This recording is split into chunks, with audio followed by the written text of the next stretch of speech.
Good morning again from Galloway. This has been the worst summer for years.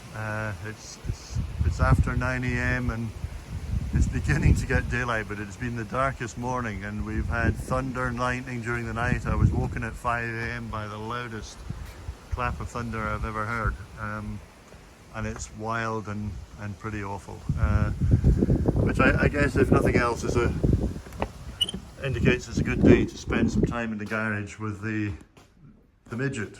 Now, on my last post, I was feeling fairly happy with myself that we're making progress. I'd welded in the inner sill and thought, well, I'm beginning to get some structure back in this car.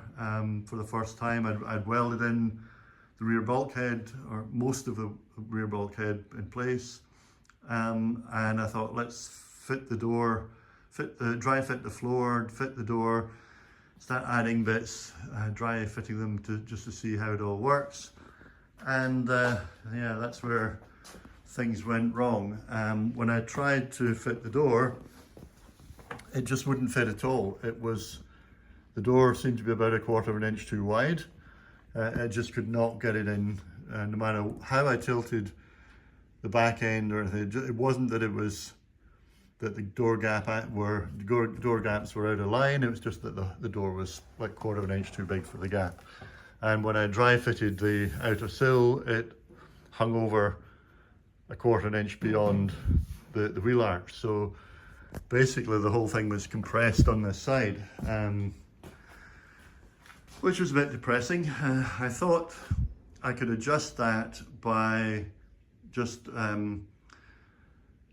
jacking up on the corner down here and using going up and down with the height at either end of the rotisserie. And I must have spent on and off total maybe 4 days over the last month in here for hours, just trying to get this thing leveled and in a position where that door would fit. But no joy. I've decided at one point to drill out the welds where I'd fitted the sill to the rear bulkhead down this. I don't know if I can show you in here, down in here.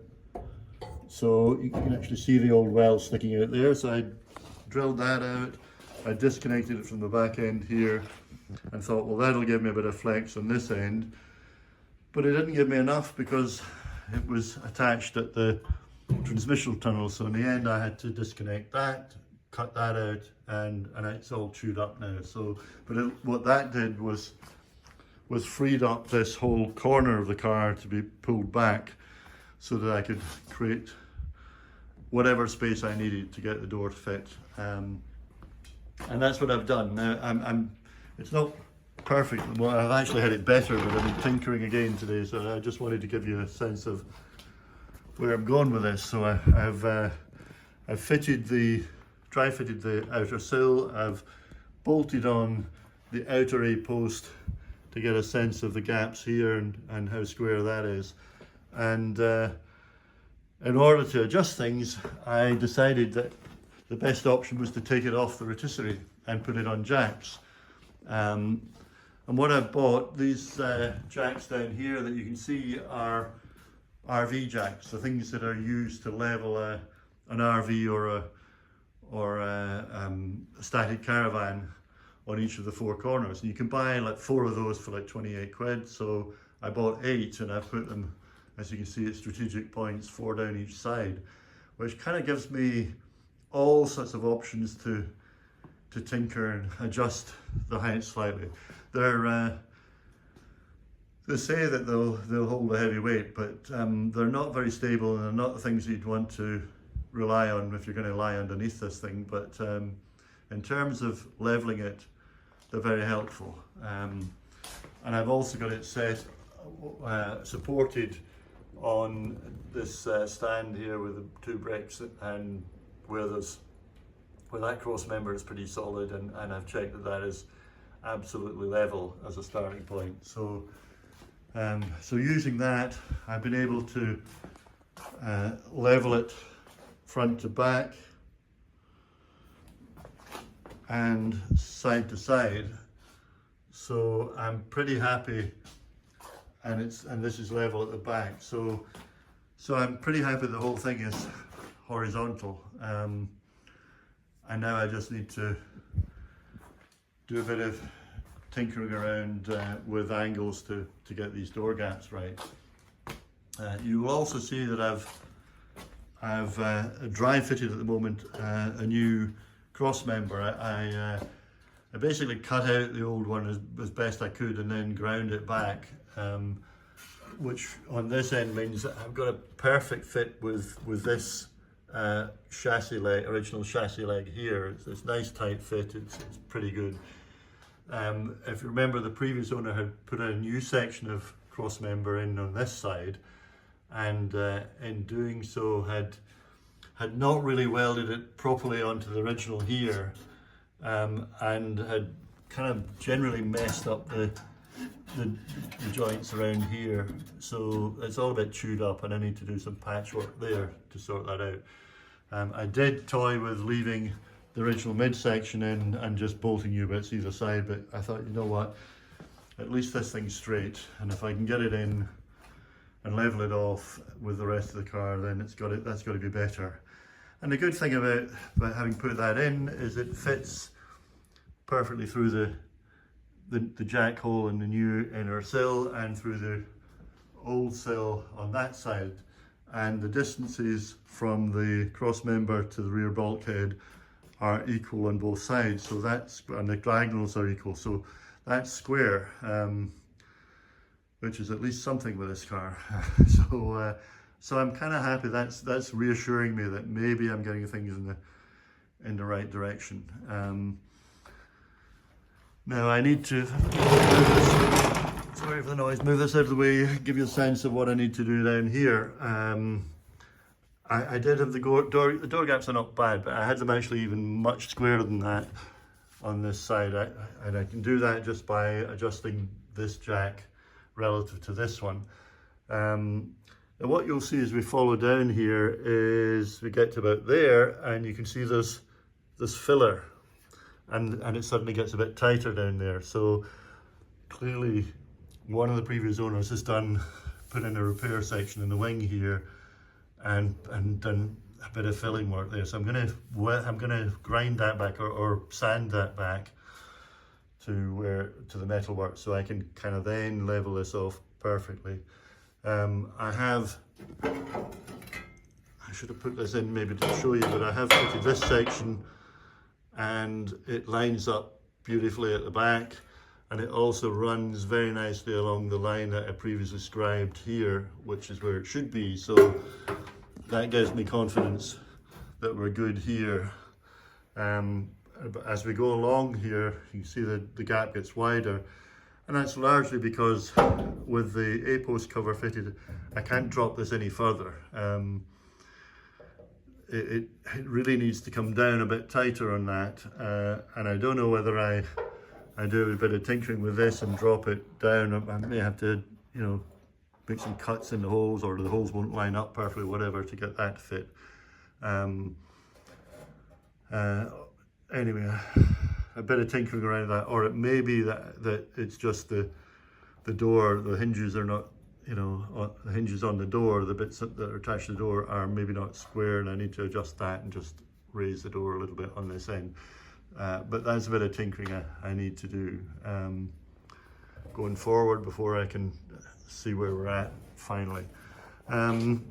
So that's, I just wanted to update, having not posted anything for a month, to show you that I've not been doing nothing. I've been messing around with this thing and doing a lot of thinking. And when I've watched other people's videos, people talk about dry fitting things. Oh, I've dry fitted this maybe 50 times, 100 times before I got it to the position where it's right. And I thought that seems a bit ridiculous, but believe me, I've probably had this stuff off and on 100 times in the last 4 weeks.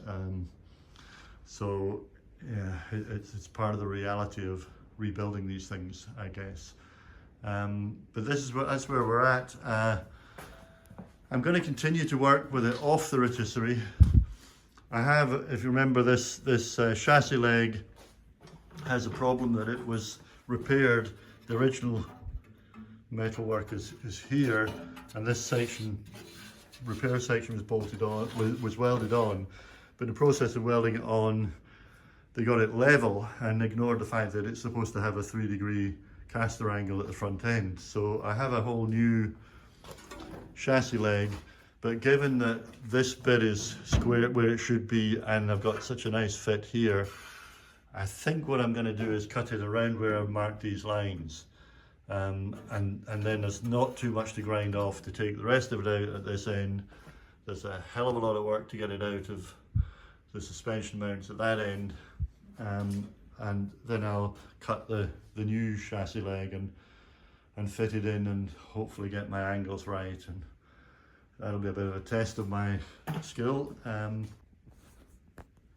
So what I'm going to do is hopefully a bit more adjusting here to get these things, to get this square and be really happy with the door gaps. Make some decisions around maybe what I'm going to do with this A-post and door relationship. And I'm going to weld in the cross member. I'm going to cut out this and grind out this whole section and replace that. I'm going to weld a new section in here where I've basically screwed up the back end of the transmission tunnel, and weld it there, and hopefully weld it through this, get through there as well. And then I'm going to fit the floor, and I have to fit the floor because if you remember from previous video, when I fitted the inner sill, I thought I was being clever. I thought, okay, I'm going to have to fit the inner sill to the floor, so why don't I drill the holes along the bottom of the inner sill all the way along where the floor would fit. It'd be much easier to drill them with the inner sill off the car than on the car. So that's what I did. But of course, what that means is that I can't fit the outer sill until I've welded the inner sill to the floor, because I won't be able to access the holes from this side.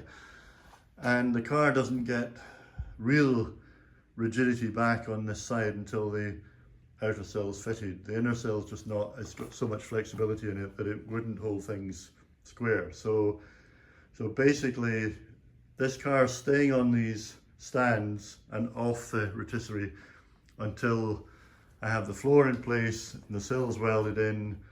I'm happy with the gaps. I've fixed the caster angle at the front end, and I've welded the tunnel in place. In other words, I'm pretty much back to having a body shell. I'm thinking I'll probably drill holes in the floor to weld to the cross member. Don't want to sort of do too much with this. So I think welding the floor to it, obviously I can drill holes here, and I can weld it at the back here, and that'll all get sorted out.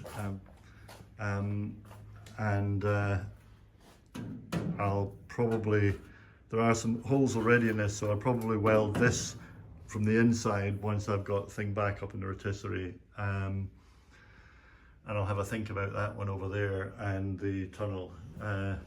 My sense is the tunnel might be easier to drill holes in here and spot weld it from, or plug weld it from the inside when the car's up the right way. But yeah, I am more confident. I would like to say I'm 100% confident about this now, but I don't think I've ever been with this car. And the one concern I have is that that I have to get rigidity in it before I spin it over, because what I don't want is to think, okay, I've got the door gaps right, everything looks great, turn it upside down and find that everything moves and the gaps are off again. in some ways, because the car is clearly going to drive, if it ever drives, it'll be the other way up, hopefully. It would be good to be adjusting the door gaps with it horizontal but upright, rather than upside down. But needs must. This is the only way I can do this, so I'm going to press on. Have confidence that if I get everything lined up, because these are all replacement brand new sections, it has to be good. If everything lines up where it's supposed to, we have to have things surely in the right place. So keep an eye on what I'm up to. Let me know your thoughts, wish me luck, and it may be a few weeks before I post the next stage, but what I'm hoping is that what I do post next time will be a much more complete body shell with the sills in place. This side pretty much complete and looking good. The floor end on this side, and floor end on the bottom here, and ready to start on this side. I have fitted the door already, and the door gaps are pretty good on this side. The sill's way out, but then I knew the sill was way out, so hopefully I can get onto this side. Yeah, keep watching, folks, and hopefully I'll be showing you something that looks much more like a body shell next time. Bye for now.